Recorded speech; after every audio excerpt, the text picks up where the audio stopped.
Assalamualaikum dan salam sejahtera. Secara langsung pantau kerajaan uh, transformasi kerajaan, dan pada slot kali ini kita akan melihat bagaimana pengumuman yang diberikan oleh Perdana Menteri pagi tadi, iaitu rombakan kabinet selepas tahun kerajaan perpaduan mengambil alih kerajaan, dan beberapa perkara fakta yang perlu kita angkat daripada pengumuman pagi tadi, di mana 28 menteri sebelum ini menjadi 31 menteri, manakala timbalan menteri dari 27 orang kepada 29 orang. Jadi totalnya ataupun keseluruhannya untuk kabinet Datuk Seri Anwar Ibrahim dari 55 orang kepada 60 orang secara keseluruhannya. Jadi untuk melihat perkara ini, mungkin beberapa perkara perlu kita angkat, antaranya untuk kita melihat bagaimana rasional rombakan kabinet kali ini, dan juga apakah jangkaan ataupun ekspektasi yang boleh kita letakkan kepada barisan kabinet, terutamanya untuk portfolio penting sudah pun diungkapkan oleh Perdana Menteri sendiri, iaitu isu berkaitan dengan ekonomi, isu berkaitan kemaslahatan taraf hidup rakyat, isu berkaitan dengan pendidikan, terutamanya pendidikan digital dan juga AI, begitu juga TVET, dan juga cabaran kepada sektor kesihatan awam. Jadi ini antara perkara yang wajar kita bincangkan. Jadi dua orang tamu sudah pun bersedia, iaitu Dr. Muhammad Taufik Yaakob, Pensyarakanan Jabatan Pengajian Pentadbiran dan juga Politik Universiti Melaya. Assalamualaikum Dr. Taufik, apa khabar? Waalaikumsalam Haji, sihat. Terima kasih. Dan seorang lagi rakan saya, Saudara Isamuddin Bakar, Ketua Pegawai Eksekutif Ilham Center. Saudara Isamuddin, apa khabar? Baik Haji, Alhamdulillah. Mungkin kita mulakan dengan Dr. Taufik. Secara keseluruhan, reaksi dan juga analisis, dan apakah perkara yang menarik boleh diangkat pada pandangan Dr. Taufik dengan rombakan yang ditunggu-tunggu, walaupun lama sudah pun kita ingin dengar daripada Perdana Menteri sendiri, tetapi beliau menunggu setahun pentadbiran kerajaan madani ini. Mungkin sebagai permulaan, apa reaksi awal Dr. Taufik Yaakob tentang perubahan ini? Ya, terima kasih Haji. Saya sebenarnya tak terkejut dengan pengumuman pada hari ini kerana semalam pun kita telah dapat ura-ura ataupun makluman yang tidak rasmi daripada pelbagai saluran yang menyatakan bahawa ada tokoh ataupun pemimpin yang akan dilantik sebagai senator ataupun yang akan dilantik sebagai menteri pada hari ini. Tetapi yang menjadi kejutan dalam kekecewaan saya iaitu ada beberapa menteri, timbalan menteri yang dilantik tetapi bagi saya tidak sepatutnya ya dibawa masuk dalam bahtera kerajaan madani hari ini. Dan kejutan yang pertama iaitu apabila dibawa masuk ya CEO ataupun pengurusi KWSP ya dalam kabinet kerajaan perpaduan, tetapi bagi saya ini merupakan satu adaptasi terhadap pengalaman yang meluas oleh beliau daripada pelbagai institusi yang beliau telah ceburi sebelum ini. Namun bagi saya ini merupakan satu tindakan yang tak sepatutnya kita teruskan selepas ini. Kerana saya lihat sudah bertambah bilangan senator daripada 3 kepada 4 di bawah kerajaan pimpinan Datuk Seri Anwar Ibrahim. Bagi saya kita perlukan ya ahli-ahli parlimen yang dipilih oleh rakyat melalui pilihan raya, kerana mereka ini juga ada kepakaran. Kalau nak dilantik Menteri Kewangan kedua, saya lihat ada beberapa calon yang sesuai dan disebut-sebut oleh masyarakat dan rakyat di luar sana. Misalnya Datuk Seri Johari Ghani itu sewajarnya dilantik untuk duduk di kursi jawatan Menteri Kewangan kedua, dan beliau juga pernah berpengalaman di posisi berkenaan. Tetapi kenapakah dalam konteks rombakan dan persetujuan kerajaan hari ini beliau tidak ditempatkan di kursi berkenaan? Itu menjadi satu tanda tanya ataupun satu persoalan dalam kalangan kita. Adakah beliau hanya sekadar dibawa masuk semata-mata untuk memuaskan hati desakan-desakan daripada kelompok tertentu, tetapi ada sekatan-sekatan supaya beliau tidak overshine ya bakat ataupun kepimpinan kerajaan hari ini. Itu yang pertama. Yang kedua yang saya agak kecewa iaitu kenapakah ya bekas menteri yang sebelum ini berkhidmat di bawah kerajaan pimpinan kerajaan terdahulu, misalnya Datuk Seri Noraini Ahmad, menerima lantikan sebagai timbalan menteri wanita. Sepatutnya beliau diberikan posisi sebagai menteri penuh kerana kedudukannya sebagai ketua wanita UMNO yang setaraf dengan Naib Presiden dan sewajarnya beliau diraikan. Dan bagi saya ini bukan kali pertama seorang bekas menteri dilantik sebagai timbalan menteri semula dalam kerajaan. Misalnya dalam pelantikan pertama sebelum ini, selepas PIU 15 yang lalu, Datuk Seri Samsul Anwar Nasarah yang juga merupakan bekas menteri di zaman pentadbiran yang lama dilantik sebagai timbalan menteri dalam negeri. Bagi saya itu sebenarnya tidak sesuai, tidak cocok dengan kedudukan mereka, pengalaman mereka yang sepatutnya diberikan jawatan menteri penuh. Lain-lainnya saya lihat kita boleh bincang selepas ini. Okey, menarik. Bagi saudara Isamuddin, apa yang menarik perhatian Isamuddin ataupun perkara dalam lantikan ini, beberapa perkara diangkat, antaranya pemisahan beberapa kementerian untuk lebih fokus dan lebih terperinci fungsi portfolionya. Apa yang sudah pun dicapai sepanjang setahun itu pastinya ini prerogatif Perdana Menteri untuk melihat bagaimana pemisahan itu berlaku dan juga calon-calon yang diletakkan dalam kabinet baru beliau ini. Baik, melihat kepada rombakan kabinet ini, saya boleh anggap adalah rombakan yang agak besar, major, berlaku. Kalau kita lihat sebanyak 42% jika kita lihat daripada kursi menteri itu berlaku perubahan sama ada di peringkat menteri dan juga timbalan menteri. Tapi apa yang menarik perhatian saya ialah sebenarnya rombakan ini adalah refleksi daripada setahun prestasi dan juga pencapaian yang dicapai ataupun yang diukur oleh Perdana Menteri. Beliau selaku ketua pasukan dan juga pengurus pasukan mempunyai kuasa prerogatif untuk menyusun semula pasukan beliau bagi berdepan dengan mungkin 3 atau 4 tahun bagi berbaki penggal pentadbiran kerajaan perpaduan. Dengan mengambil kira kompleksiti parti-parti yang menganggotai dalam kerajaan perpaduan, hierarki setiap pimpinan di dalam parti dan mempertimbangkan faktor domestik dan juga iklim antarabangsa, bagi saya ini adalah mungkin dream team yang diperturunkan oleh Yang Amat Berhormat Perdana Menteri.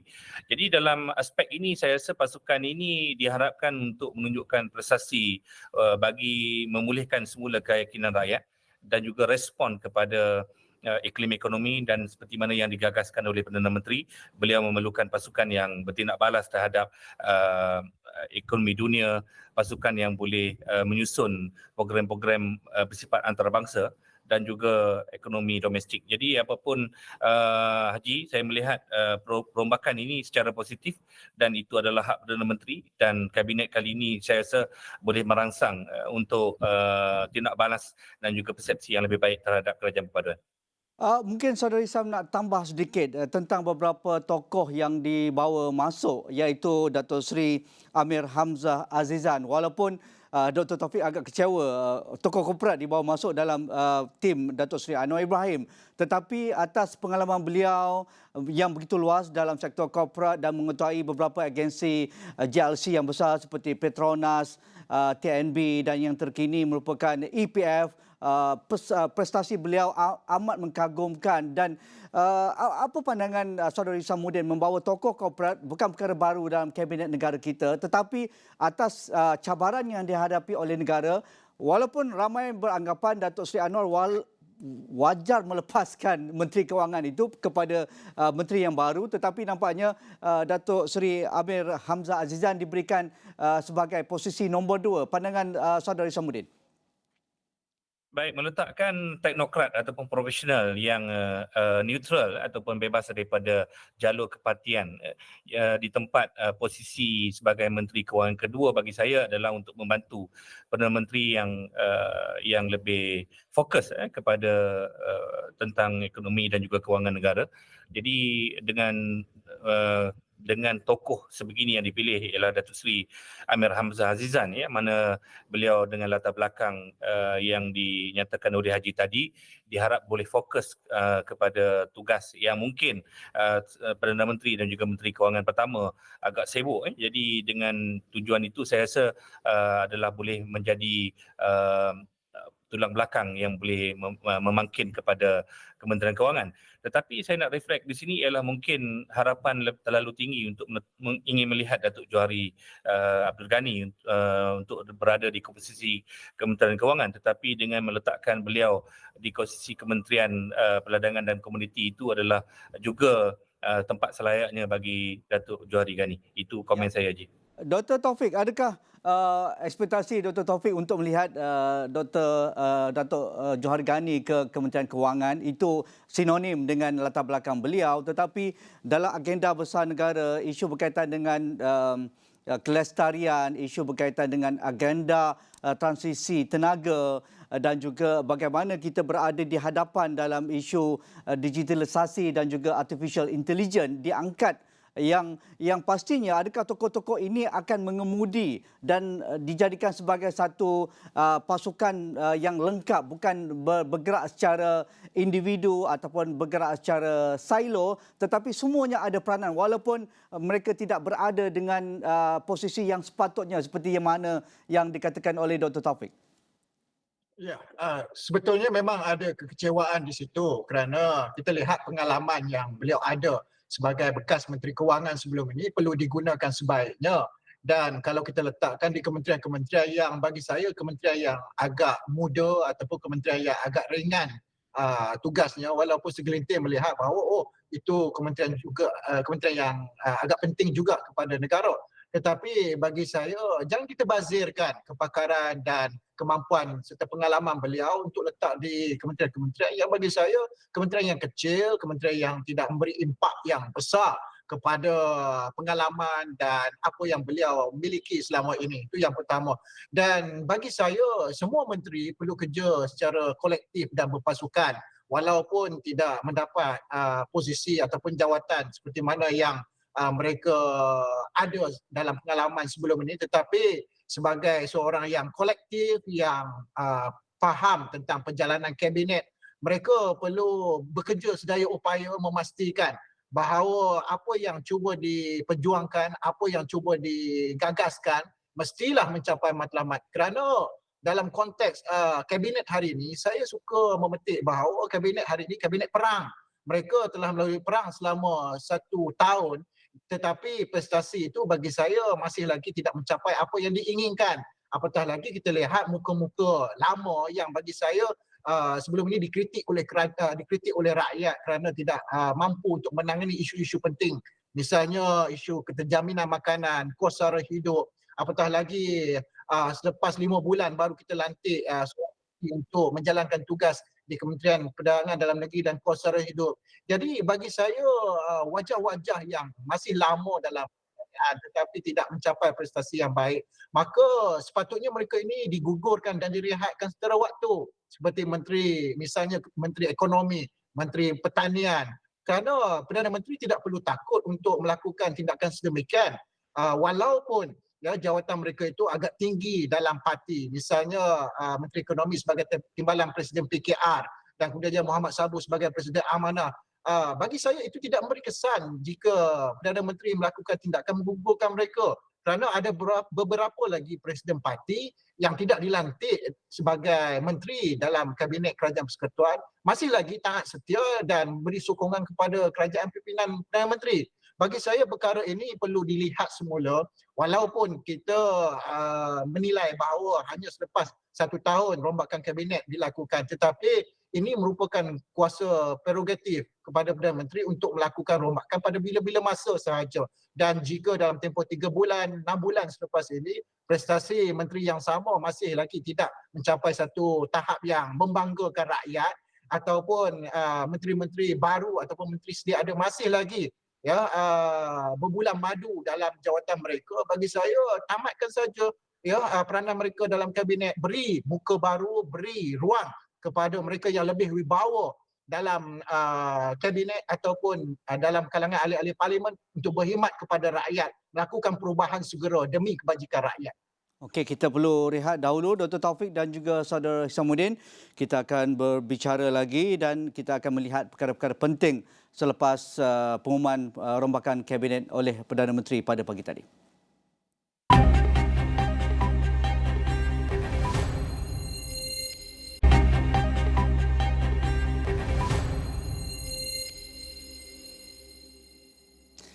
Kerajaan sudah pun mengumumkan rombakan kabinet terbaru selepas tahun pembentukan kerajaan perpaduan ataupun kerajaan madani ini, dan yang kita lihat juga ada beberapa perkara penting yang diangkat dalam pengumuman Perdana Menteri tadi, antara yang jelas iaitu perubahan portfolio di kalangan pimpinan utama dari parti yang mendukung kerajaan perpaduan iaitu Parti UMNO.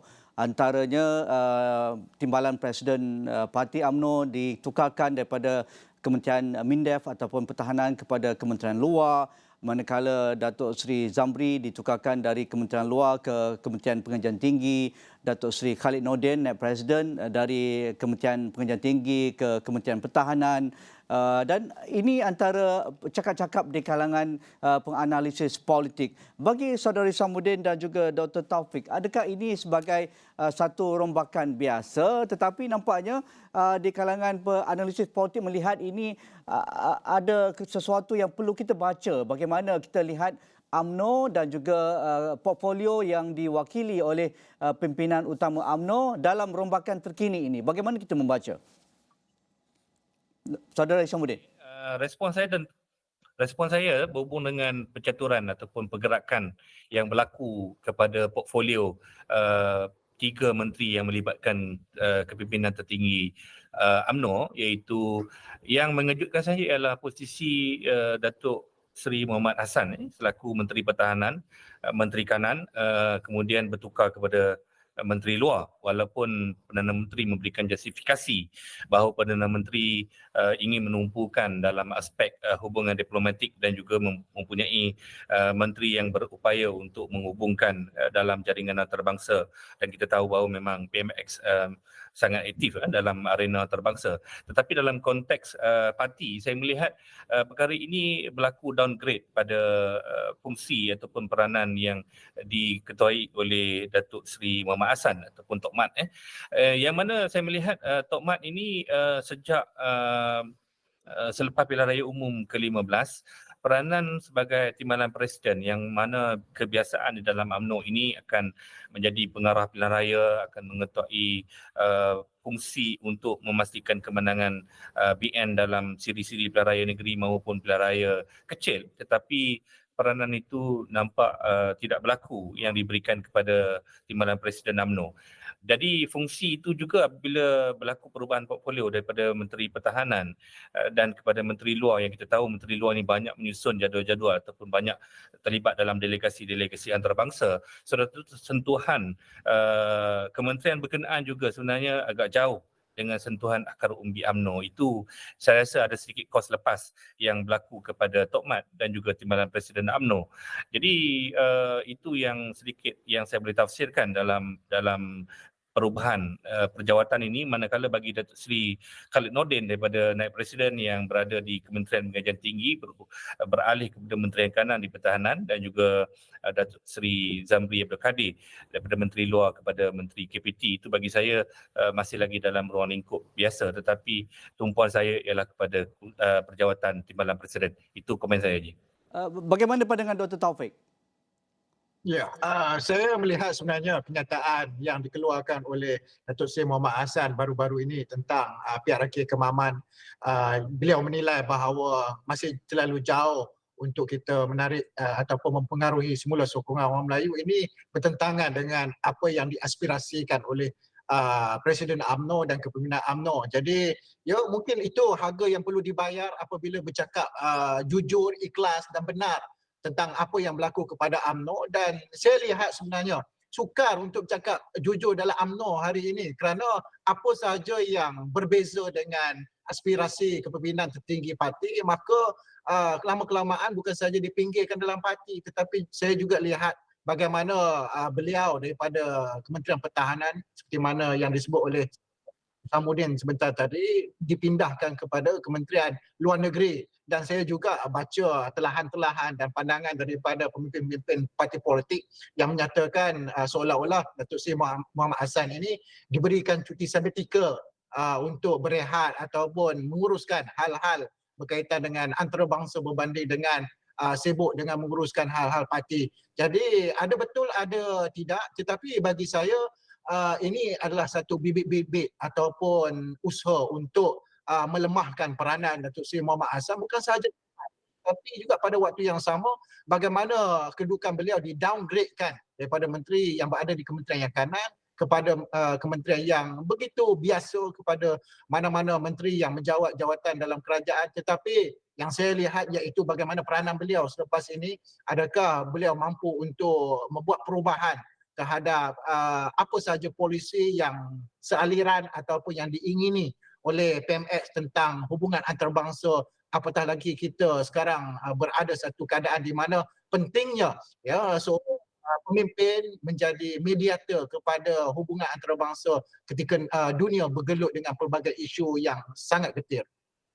Bagi menangani isu kos sara hidup ini, antara reaksi utama rakyat dalam setahun kerajaan perpaduan, walaupun pelbagai polisi dan juga agenda sudah pun dilaksanakan, tetapi rakyat mahukan sesuatu yang lebih tangible, yang boleh dirasai dan dapat mengawal kos sara hidup. Tetapi selepas pemergian Datuk Seri Allahyarham Salahuddin Ayub dan 5 bulan selepas itu barulah diberikan pengganti beliau, iaitu menteri yang mengetuai hal ehwal Sabah dan juga Sarawak, Datuk Armizan Ali, nampaknya walaupun mendapat mandat terus untuk mengetuai Kementerian Dalam Negeri dan juga kos sara hidup. Tetapi amanah kita tahu juga antara pendokong utama dalam Pakatan Harapan, ada jawatan yang besar sebelum ini selain daripada Datuk Seri Muhammad Sabu di Kementerian Pertahanan dan juga Keterjaminan Makanan.